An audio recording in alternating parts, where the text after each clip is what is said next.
इस कार्यक्रम जी। को बढ़ाते हैं। और अन्नदा दीदी एक ऐसा नाम है जिन्होंने उम्र को पछाड़ दिया। अन्नदा दीदी एक ऐसा नाम है जिनकी त्वचा से उम्र का पता ही नहीं चलता। अन्नदा दीदी एक ऐसा नाम है जो साहित्य की रचना तो करती ही है, जो साहित्य की रचना तो करती ही है, लेकिन संगीत और नृत्य से सरोबोर है। इसलिए मैं इनको सरस्वती रूपा कहूंगी, सरस्वती का रूप कहूंगी, मैं प्रणाम करूंगी, चरण स्पर्श करूंगी कि अन्नदा दीदी इतनी ही सुंदर मनोरम हमको मधुर रस बिखेरती हुई, पुष्प सुमन की वर्षा करती हुई पटल पे बनी रहे। और मैं इनके लिए एक श्लोक शास्त्रों में कहा है वो याद आता है मुझे कि प्रथम आयु में क्या करना चाहिए, द्वितीय आयु में क्या करना चाहिए, वृद्ध में क्या करना चाहिए, पर वृद्धावस्था तो आपको छू भी नहीं रही है और आपकी उम्र तो शायद मैं तो कभी नहीं संख्या को कभी जान नहीं पाऊंगी। तो प्रथमेनार्जिता विद्या, प्रथमेनार्जिता विद्या, द्वितीयेनार्जितं धनम। प्रथम उम्र में आपने विद्या ग्रहण नहीं की और द्वितीय उम्र के पड़ाव में आपने धन अर्जित नहीं किया। तृतीयेनार्जितं पुण्यम, और तृतीय उम्र में आपने पुण्य का स्मरण नहीं किया। चतुर्थे किम करिष्यति, चतुर्थ वय में जाते हुए आप क्या करेंगे। इसलिए आपने एक एक सीढ़ी को इतने सुंदरता से, इतने सोपान आपने चढ़े हैं और आप उस छत पर जाकर चांदनी बिखेर रही हैं। बहुत बहुत आपका आभार और बहुत बहुत स्वागत।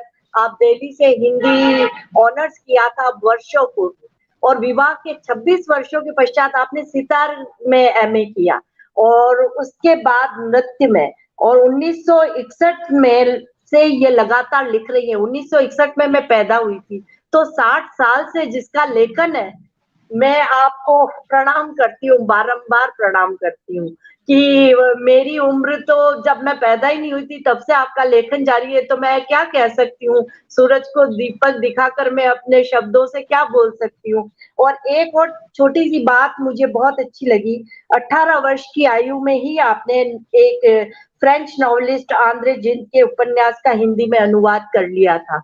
तो जब आप प्रारंभ में ही पूत ना लखन पालने, हमारे गुजराती में कहावत है कि पूत के लखन पालने में ही दिख जाते हैं, तो वो सारी चीजें आपने की। बहुत सारे धारावाहिक के रूप में आपने साप्ताहिक हिंदुस्तान में रचनाएं की, वही पुस्तक बनकर आपके समक्ष आई। और ललित कलाओं में निष्णात है। ललित कला तो बहुत सारी है, चित्रकला है, ड्राइंग है, बटिक वर्क है, ऑयल एंड वाटर पेंटिंग है, और क्या क्या कहूँ। और इतनी दक्ष है, आकाशवाणी में अनेक वार्ताएं कर चुकी हैं, अनेक व्याख्यान अमेरिका में दे चुकी हैं। मैं आपको प्रणाम करती हूँ, स्वागत करती हूँ, आप पधारें और पटल को सुसज्जित करें। बहुत सारे लोग आपके इंतजार में हैं। प्रिय प्रिय अन्नदा दीदी, चरण स्पर्श। बहुत बहुत बहुत बहुत मेरा नमस्कार प्रमिला जी। मेरे पास शब्द नहीं है, इतना तो मुझे कहीं से भी इतनी मेरी योग्यता है, मुझे उनका इतना अधिक गुणगान नहीं किया गया था जो आज आपने किया है। ये मैं जानती हूँ कि आपका मेरे प्रति बहुत ममत्व है, मेरा स्नेह है, आदर है। खैर ये जो भी है, लेकिन मैं नतमस्तक होकर के ये सब आपको धन्यवाद देती हूँ और स्वीकार कर लेती हूँ, हालांकि मैं इस योग्य नहीं हूँ। तो चलिए मैं अपनी बात शुरू करती हूँ। और आपकी विनम्रता है। मैं शुरू कर सकती हूँ अपनी बात ना। तो बिल्कुल बिल्कुल। सबसे पहले तो मैजिक मैन एन चंद्रा जी के पटल पर माँ भारती साहित्यिक साधिकाओं का हिंदी रचना पर्व नामक विशाल आयोजन में मुझे भाग लेने का सुअवसर मिला है। इसके लिए मैं पटल के अध्यक्ष वरिष्ठ व्यंगकार आदरणीय हरीश नवल जी के प्रति अपना आभार व्यक्त करती हूँ। और वैसे तो मैं बता दूं कि मैं इस पटल पे कई बार आ चुकी हूँ और मुझे हमेशा इस पटल पर आकर बहुत बहुत अच्छा लगता है, बहुत आनंद आता है।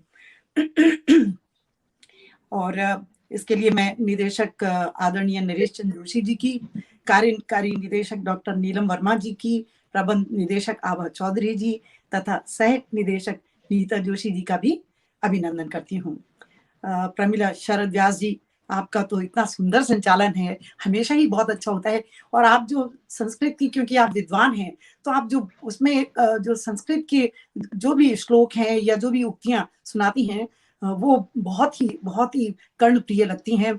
मेरा बहुत मन था कि मैं संस्कृत सीख पाती, यद्यपि बीए ऑनर्स में मैंने संस्कृत पढ़ी, लेकिन मैं उतना उसको मांझ नहीं पाई। तो चलिए, मैं अच्छा लगता है आप लोगों से सुन के। और बाकी देखिए, राजस्थान की हूँ तो आज मैंने सोचा कि प्रमीला जी हमारी राजस्थान की हैं, तो मैं भी आज राजस्थानी मोटर तो बहुत बहुत मोटना, बहुत सुंदर लग रहे हो आप। बहुत बहुत धन्यवाद। तो अब मैं बात अपनी शुरू करती हूँ। देखिए, माँ सरस्वती माँ का वंदन तो हो चुका है, तो मैं अभी उनकी वंदना नहीं करके उनको अपना सिर झुकाकर अपना आदर अर्पण करती हूँ। और एक बात मैं हमेशा अपना एक छोटा सा परिचय देना चाहती हूँ, वो इसलिए कि इससे मेरे नाम का जो सही उच्चारण है वो स्पष्ट हो जाता है, और मेरी कुछ बात भी सामने आ जाती है कि अपने नाम अन्नदा के अनुरूप साहित्य की उर्वर धरा पर कविता कहानी हर विधा की फसल उगाती हूँ। अपने नाम अन्नदा के अनुरूप साहित्य की उर्वर धरा पर कविता कहानी हर विधा की फसल उगाती हूँ। भावनाओं संवेदनाओं के लहलहाते खेतों पर खिलखिलाती धूप कभी छांव बन जाती हूँ, कभी अश्रुओं के जल में भिगोकर उद्गारों को दिल से दिल तक पहुंचाती हूँ। तो मेरा साहित्य सृजन का ध्येय भी यही है। तो ये मैंने परिचय दिया थोड़ा सा।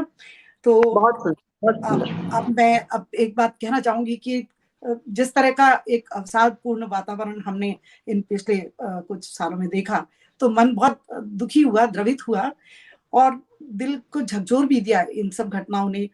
जिंदगी इतनी कठोर हो जाएगी, ये तो कभी सोचा नहीं था। इसलिए मेरे मन में आया कि मैं उससे इंटरव्यू लेकर जरा उसको टटोल सकूं कि क्यों ऐसा हुआ। तो मेरा ये शीर्षक है, जिंदगी से इंटरव्यू। मैंने जिंदगी से पूछा कि क्या करती हो। कभी दुख के हिचकोले तो कभी सुख के झूले में झुलाती हो, कभी शांत पानी में कंकड़ी मार तरंगे पैदा कर मौन भंग कर देती हो। निर्मोही बन कभी कहीं भी बच्चे बूढ़े जवान इंसान को मौत के आगोश में ले लेती हो। क्यों करती हो ऐसा? देखिए, प्रश्न एक पूछा था, लेकिन अनेक प्रश्न उसमें समाहित हो गए। क्यों करती हो ऐसा? इतनी क्रूर कैसे हो जाती हो? क्या दुख देना तुम्हें पसंद है? क्या कोलाहल तुम्हें पसंद है? क्या किसी का बिछोह करवा कर या किसी की अकाल मौत से आनंद मिलता है तुमको? ध्यान से सुनती रही जिंदगी मेरी बात, बिना क्रोधित हुई सुनती रही मेरे जज्बात।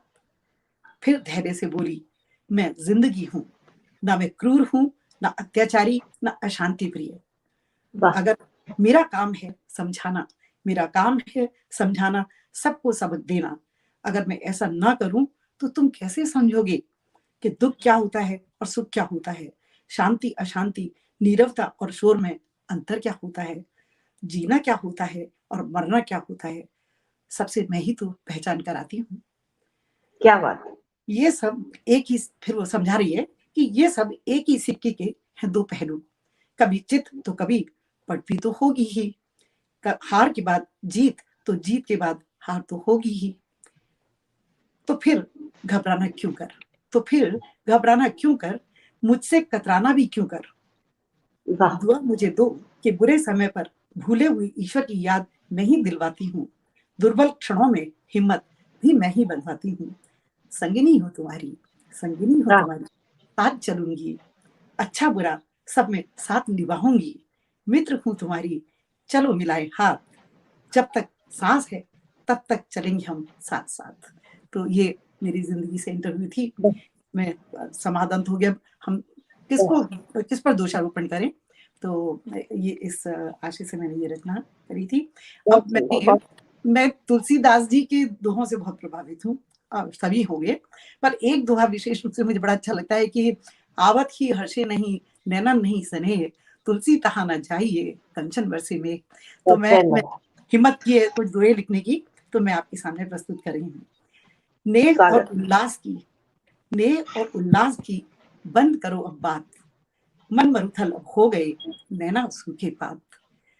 आवक जावक छोड़ दें, ये तो कोरोना ने ही करवा दिया, आवक जावक छोड़ दें, घर सोए मुंह ढाक, हर्ष और नेह को ढूंढिए अपने अंदर झांक। क्या बात। अब नेकी में है नहीं तनिक हमें विश्वास, अब नेकी में है नहीं तनिक हमें विश्वास, कर्म करें दिन रात बस बिना फलों की आस। वाह। तेरा मेरा कर हुई इस जीवन की शाम, हाथ लगा कुछ भी नहीं खेला हुआ तमाम। मंदिर करते दान सब, मंदिर करते दान सब, स्वार्थ सिद्ध हो जाए, प्रभु प्रसन्न जो हो गए फूलेगा व्यवसाय। वाह। सुंदर तन को है चाहिए ऊपरी तामझाम, सुंदरी तन को चाहिए ऊपरी तामझाम, मन को सुंदर कीजिए लगे ना कोई दाम, मन को सुंदर कीजिए लगे ना कोई दाम। तन को खुला न राखिए, तन को खुला न राखिए, खा जाएंगे गिद्ध, तन को खुला न राखिए खा जाएंगे गिद्ध, मन को तंग न राखिए काम न होंगे सिद्ध, मन को तंग न राखिए काम न होंगे सिद्ध। तो ये है। और अब देखिए, शानदार शानदार, गजब गजब। धन्यवाद धन्यवाद। अहम अहम के बीच में छिड़ी जोर की जंग, अहम अहम के बीच में छिड़ी जोर की जंग, हाथ मलते ही रह गए गया ना कुछ भी संग। मैं हरीश नवल जी को देख रही हूँ। वाह वाह। अच्छा, हाँ जी, हरीश नवल जी हैं, डॉक्टर दमयंती शर्मा जी हैं, सबको काफी मेरा लोग। बहुत प्रणाम और स्नेह। दमयंती को मेरी बहन है। तो ईर्ष्या द्वेष कंचन जी हैं, कंचन जी है, विजय दत्ता जी हैं। चलिए मैं ये पूरा कर देती हूँ। ईर्ष्या द्वेष मद को उठा, ईर्ष्या द्वेष मद को उठा, रख ऊपर ताक, मन निर्मल हो जाएगा प्रेम उठेगा जाग। ये सब हटा देंगे आप तो प्रेम अपने आप जाग उठेगा। अब अंतिम है, बिना बुलाए ये आ गए, बिना, ये आप समझ जाएंगे, बहुत मजेदार है। बिना बुलाए ये आ गए, करे ना प्रस्थान, मन ही मन में पूछिए बस है यही निदान। जैसा कि होता है अक्सर। तो मेरे द्वैत है। और अब मैं, चलिए आपको अच्छे लगे, मैं ये बताना चाहती हूँ कि मेरे जीवन का 3/4 हिस्सा भारत में बीता है। और मुझसे कई बार पूछा भी जाता है कि आपको कैसा लगता है, क्या है। तो मैं तो एक बात कहती हूँ कि भले मैं कहीं भी रहूं, लेकिन अपने देश से जुड़ी रहती हूँ। और भारतीय नारी होने का तो मुझे बहुत गर्व है। मुझे तो लगता है भारतीय नारी जैसी नारी इस संसार में कहीं नहीं है। तो अधिक कुछ ना कहकर, भूमिका नहीं बांध रही ज्यादा क्योंकि समय कम है, तो मैं अपनी ये रचना सुनाना चाह रही हूँ कि अब उम्र की सांध्य बेला में आ बसी हूँ विदेश में, मन में लिए बिना पूर्वाग्रह और न कोई उलझन, सब कुछ छोड़ आई हूँ, बस साथ आया है मेरा मन, मेरा वतन। ये मन ही तो है बार बार खींच ले आता है, ये मन ही तो है जो बार बार खींच ले जाता है, वतन की पावन मिट्टी की पल पल याद दिलाता है। गर्व होता है हमें कि भारत देश हमारा है, मंदिर सा देवालय सा ये देश हमारा है। इसकी चौखट पर है माँ की असीम ममता, वात्सल्य पिता का और संबंधों की अटूट संपदा। इसी भारत भूमि ने रत्न दिए अनमोल हमें, बापू जैसे राष्ट्रपिता, महावीर बुद्ध और गुरु नानक, धीर गंभीर महापुरुष, सत्य अहिंसा के उपासक, शांति और मानव मूल्यों के संस्थापक, वसुधैव कुटुंबकम की परिकल्पना के पोषक, समूचे विश्व में अपनत्व के पाठ के उद्घोषक। वीरों की शौर्य गाथा है से है इतिहास भरा, देश की खातिर अपना सब जिन्होंने बलिदान दिया। तो ज्ञान विज्ञान, अब ये मेरा भारत है, ज्ञान विज्ञान तकनीक और ललित कला हर क्षेत्र में भारत ने विश्व में नाम किया है। देश हमारी ये अनमोल धरोहर संभाल रखें पास अपने सहेज कर, किसी तीर्थ से कम नहीं है मातृभूमि हमारी, इसके चरणों की धूल लगा अपने भाल पर, करते रहें सदा हम हृदय से इसका वंदन, मन में सदा बसाकर इसकी मूरत, जहां कहीं भी रहें कभी ना भूलें इसकी सूरत। और अंतिम दो लाइन है कि है मेरा भी ये संकल्प, और मैं उस पर चल भी रही हूँ, है मेरा भी ये संकल्प यहाँ विदेश में भारतीयता की मशाल जलाऊंगी। तो ये वाह, मेरी बहुत सुंदर, मेरी बहुत सुंदर, बहुत बहुत बहुत धन्यवाद। सुंदर। नीता जोशी जी आपको सुन रही हैं, अरे और आपके लाइव में पिलकेंद्र जी भाई साहब ना हो तो हाँ, उनका इंतजार था, और वो आपका स्वागत कर रहे हैं। बहुत और हमेशा मुझे प्रवासी काम आत्मा, कर देते हैं। क्या क्या संबोधन दिया है, मुझे बड़ा आनंद आया। आपको प्रणाम कर रहे हैं, प्रवासी भारतीय आत्मा का अभिवादन। तो आप भारतीय आत्मा नहीं, भारतीय स्त्री का प्रतिरूप है, सरस्वती का रूप है, वो मैंने पहले ही कहा। तो बहुत सारे लोग हैं जो हमारे साथ जुड़े हुए हैं, और आपको देखते ही मुझे था कि भाई साहब जरूर बाला साहेब, वो मेरे मौसा बाला जी हैं, साहेब, मौसा जी हाँ हैं जी जी, और अच्छा अच्छा, वो भी जुड़े हुए हैं 86 वर्ष के, 86 वर्ष के जी। हैं वो। ओहो, पटल तो आज मतलब बड़ा पवित्र और मंदिर मंदिर बन मैं गया है मैं शायद। मैं बहुत आभारी हूँ, मैं बहुत आभारी हूँ सबकी, और सबका बहुत हाँ, स्वागत करती हूँ और मन से सबको प्रणाम करती हूँ। वीना श्रीवास्तव जी भी हैं, अरे हरीश जी नवल, तो आपको शुरू से ही सादर नमस्ते। डॉक्टर अरे ज्योति पुंज जी भी हैं, वो हमारे उदयपुर के वरिष्ठ साहित्यकार हैं, वाह, वाह, और हमारे उदयपुर के हर एक हाँ, मैं बहुत छोटे से छोटे रचनाकार को मंच देने का काम करते हैं। बहुत पुष्पा जी हैं, बहुत पुष्पा कान्याल जी, धन्यवाद जी, विजय बहुत देठा जी, बहुत सारे लोग आपको सुन रहे हैं। दीदी, आप अपनी रचना जारी बहुत रखें, मैं मेरा ज्यादा समय नहीं लूंगी आपका। बिल्कुल, ये मेरा सौभाग्य है। स्वागत है मैं सबको हृदय से प्रणाम करती हूँ और नमन करती हूँ सबको। तो जी। अब देश की बात हो और शहीदों की बात नहीं हो, तो मैं अपने सैनिकों के बारे में कुछ कहना चाहती हूँ कि देश की स्वतंत्रता और अस्मिता पर सर्वस्व लुटाकर ये जाबाज शहीद हो जाते हैं। और वो तो उनके लिए तो मन में जो भाव हैं वो तो है ही, पर मैं उनके परिवार वालों का त्याग भी बहुत बड़ा मानती हूँ, उसको अनुकरणीय मानती हूँ। तो उन सभी को नमन करते हुए रचना प्रस्तुत कर रही हूँ कि ए जनक तुझे सलाम। राष्ट्रीय तिरंगे में लिपटा ताबूत, जिसमें नौजवान शहीद का शव निर्जीव है तो क्या देख पा रहा है अपनी बिलखती बेटी को, रोती हुई पत्नी माँ बहन को, सुन रहा है परिजनों का आर्तनाद, अश्रुओं को रोकते संयत पिता का मन ही मन प्रणाम। फिर भी आपका नाम? फिर भी ये हृदय विदारक दृश्य देखकर वो शहीद विचलित नहीं होता, क्योंकि फौज में जाने के पहले 9 भान था, बजे आप अंदेशा था तैयार किसी भी अनहोनी का। ये कोई आवाज आ रही है बीच में, किसी भी अनहोनी का। वो कटिबद्ध था रक्षा करने मातृभूमि के सम्मान का, दृढ़ प्रतिज्ञ था युद्ध में शत्रुओं के दांत खट्टे करने को, अंतिम सांस तक अपना सर्वस्व बलिदान करने को। इन सबके बदले मिलते हैं शहीदों को आश्वासन, परिवार का आपका नाम? संरक्षण, बच्चों की शिक्षा, विधवा मैं पत्नी बोल को व्यवसाय, नौजवान भाई को नौकरी, भविष्य में जीवन निष्कंटक बन सके, इसका पूरा दायित्व सरकार के जिम्मे।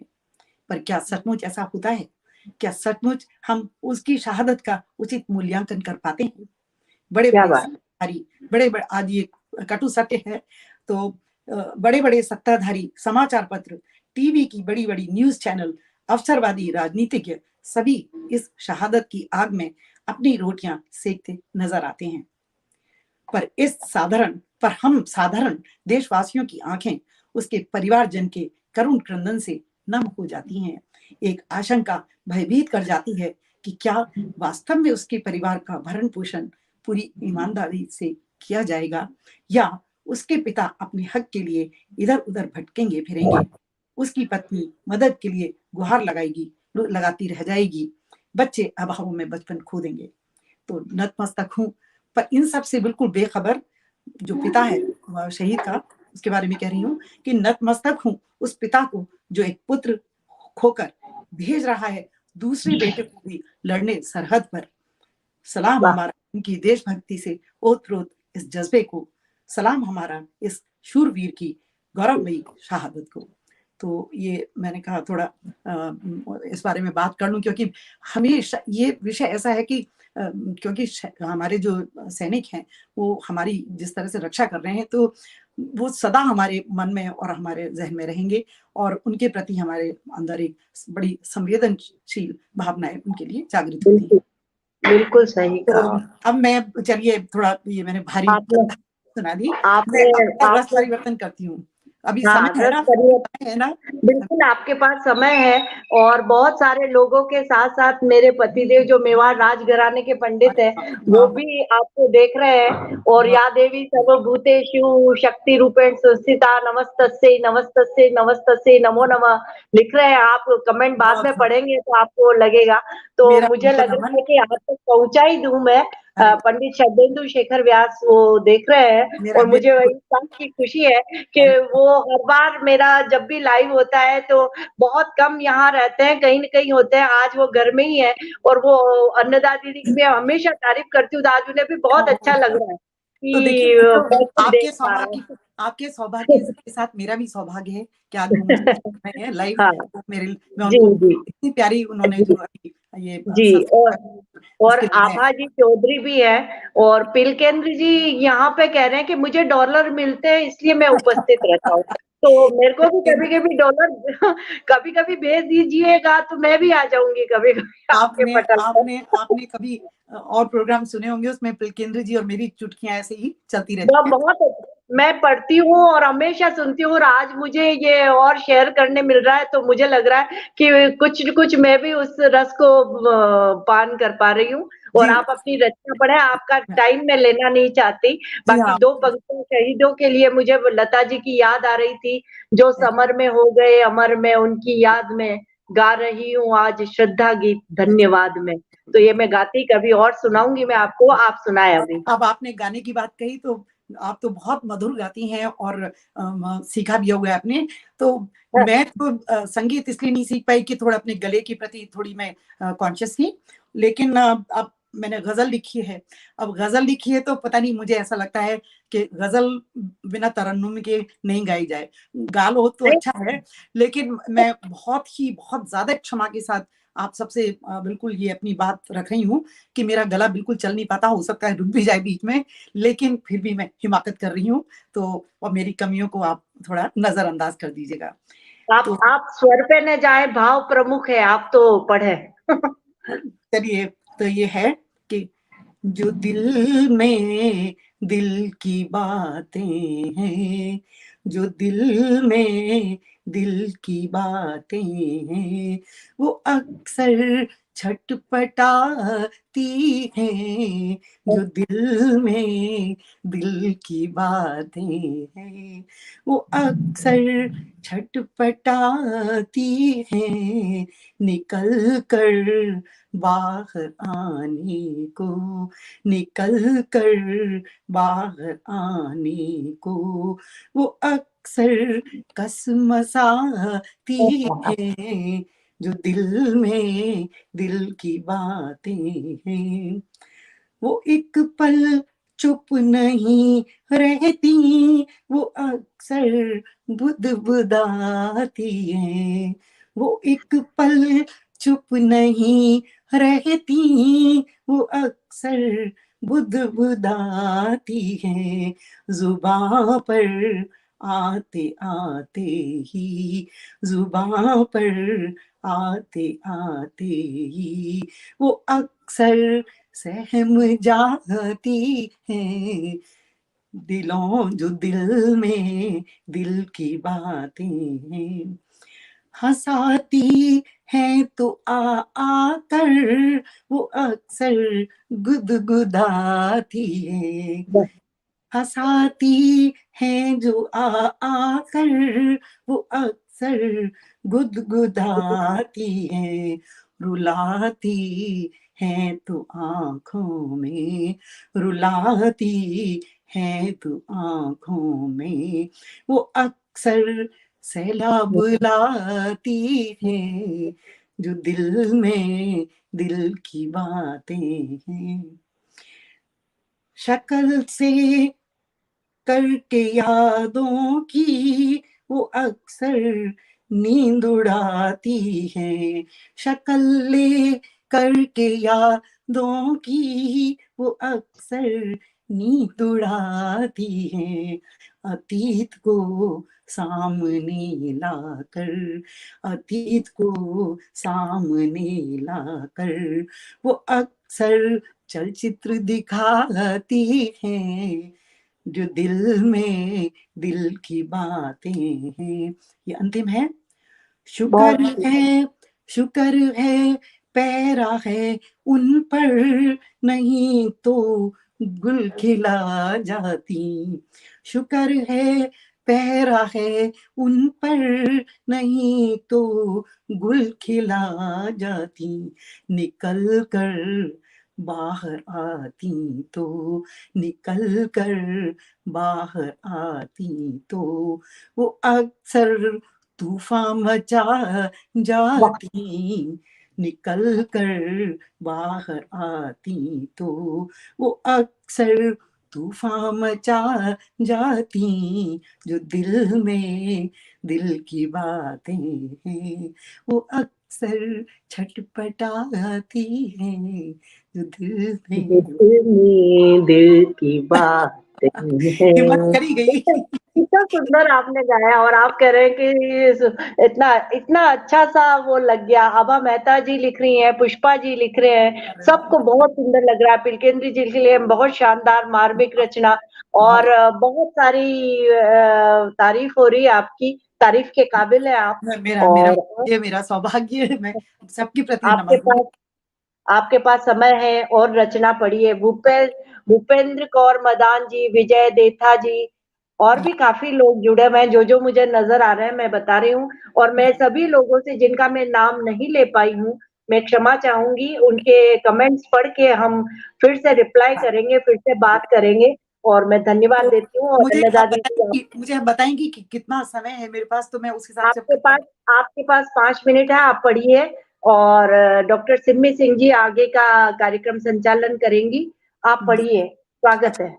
तो मैं अपनी लंबी कविता 2-3 है वो छोड़ रही हूँ। जी और जी मैं, जी क्योंकि चुनाव का माहौल है, तो उस पर जी मैंने कविता लिखी है, कुछ जी पंक्तियां जी लिखी हैं। तो राजनीतिक उठापटक में तो आप देखते हैं कितना विभत्स दृश्य देखने को मिलता है। तो इसी तरह के ये वाहरे चुनाव। जी चुनाव चुनाव के बाजार में सजी अनेक दुकान, चुनाव के बाजार में सजी अनेक दुकान, जिनमें अभद्रता, असभ्यता, असहिष्णुता, असंवेदनशीलता, अनुशासनहीनता, सब बिक रहे हैं कौड़ी के दाम। ये जो सब मैंने अभी नाम लिए, सब बिक रहे हैं कौड़ी के दाम। बड़े बड़े नेता विधायक और दलों के उम्मीदवार खरीद रहे हैं इन्हें थोक से। बड़े बड़े नेता विधायक और दलों के उम्मीदवार खरीद रहे हैं इन्हें थोक से, बना रहे हैं अपने हथियार। आपने देखा ये किस तरह की भाषा का प्रयोग होता है। दिवंगतों के मुर्दे उखाड़, दिवंगतों के मुर्दे उखाड़, मुख्य मुद्दों से पल्ला झाड़, अपनी धुंधुवी बजा रहे हैं, चिल्ला रहे हैं गला फाड़। इतना गिरता स्तर और गंदगी देखकर जनता है हैरान, और पूछने को तत्पर, कहाँ गया स्वच्छ भारत का नारा, कहाँ गया वो स्वच्छता अभियान। तो ये मैंने लिखी थी। मैं अब मैं आपको चलिए, तो मैं सोचती हूँ कि बहुत बहुत चीजें थी, लेकिन अब चलिए मैं क्योंकि समय नहीं है, तो मैं अब अपने, क्योंकि मेरी बहुत श्रद्धा है हिंदी में अपनी भाषा पर, तो मैं कुछ पंक्तियां इसके लिए सुनाना चाहती हूँ। भूमिका नहीं बांध रही हूँ कि वाणी में मिश्री घोलती हुई सी, हिंदी मेरी हिंदी, वाणी में मिश्री घोलती हुई सी, कानों में शंखनाद करती हुई सी, देवालयों का दिव्य रूप लिए, अलौकिकता का भव्य रूप लिए, अवतरित हुई है मेरे जीवन में हिंदी, रम गई मेरे जन्मते ही मुझ में हिंदी। तो तोतली सी, टूटी फूटी प्यारी सी, पहली जो बोली थी वो थी हिंदी। है भाषा मेरी हिंदी, समझ गई मैं, भावनाओं की जुबान है समझ गई मैं, माँ जैसी ममता पाई तो समझ गई मैं, मातृभाषा है हिंदी मेरी, समझ गई मैं। मेरे अस्तित्व का एहसास है हिंदी, मेरे व्यक्तित्व का विकास है हिंदी, मेरी उपलब्धियों का हिसाब है हिंदी, जो भी है मेरा सर्वस्व है हिंदी।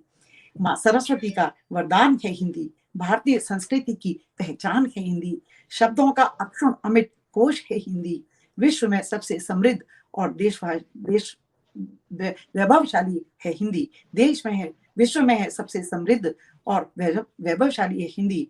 उपकार बहुत हैं मुझ पर हिंदी के, मैं चाहती हूँ कुछ सर्जन करके संतोष मिले कुछ अर्पण करके, और वही बात कहती हूँ कि विदेश में रहकर हिंदी की भी मशाल जलाऊंगी और भारत माँ के भाल पर लगी बिंदी को रत्ती माँ भाव पहुंचाऊंगी। तो ये मेरी कविता थी। और कह मुकरियां भी लिखी है लेकिन उसका समय नहीं है, तो मैं क्योंकि अंतर्राष्ट्रीय महिला दिवस आ रहा है तो मैं जल्दी से उस पर कुछ पंक्तियां सुना दूं। क्या है समय? में सुना सकती हूँ?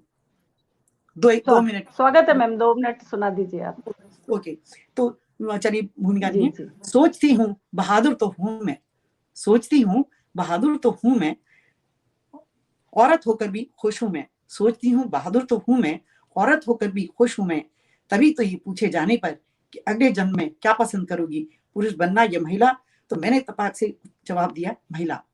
पूछने वाला पुरुष था, सोचने को मजबूर हो गया, ऐसा क्यों? पुरुष सत्ता वर्चस्वता की ऐसी अवहेलना। जी हाँ, समय बदल गया है, अच्छी तरह समझ लेना। नहीं है वो अबला नारी, सक्षम है वो हर अस्त्र शस्त्र से सुसज्जित, अनेक पवित्र रूपों में वो है सुशोभित। भगवान ने भी माँ की ऊंची पदवी देकर अपने रूप में ही उसे पुजवाया है। तो मत आंको कम अस्तित्व किसी नारी का, नारी शक्ति को पहचानो, सम्मान करो नारी का, वरना नहीं खींच पाओगे अकेले तुम रथ जीवन का। तो इसी के साथ कुछ ये 4-5 पंक्तियां और हैं कि 365 दिन में से क्यों एक दिन निकाल हमें बनाया खास। 365 दिन में से क्यों एक दिन निकाल हमें बनाया खास। क्या कठिन है पूरे वर्ष नारी के वजूद को स्वीकार करने का एहसास, जो एक दिन आपने चुना है। तो मत बांधो किसी दायरे में हमको, मत बांधो किसी दायरे में हमको, खुला रहने दो हमारा खाता, छोड़ देवे का चक्कर, बने रहने दो हमें राष्ट्र निर्माता। जो 365 दिन हमारे हैं, क्यों उसमें से एक दिन निकाल दिया, फिर उस दिन क्यों हमारी संस्कृति पर पाश्चात्य संस्कृति का मुखौटा डाल दिया।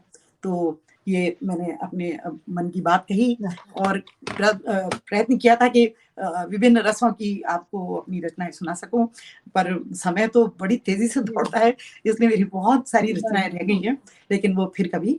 और मैं बहुत आभारी हूँ पटेल का और प्रमिला जी आपका और हरीश नवल जी का, जिन्होंने मुझे ये एक इतना बड़ा अवसर दिया इस महापर्व का पर अपनी कुछ रचनाएं सुनाने का। बहुत आभारी हूँ और शायद समय हो गया है, सबको प्रणाम करती हूँ। बहुत बहुत आभार मैम, आपने हिंदी के प्रति, नारी के प्रति बहुत अच्छे विचार, बहुत अच्छी अभिव्यक्ति दी।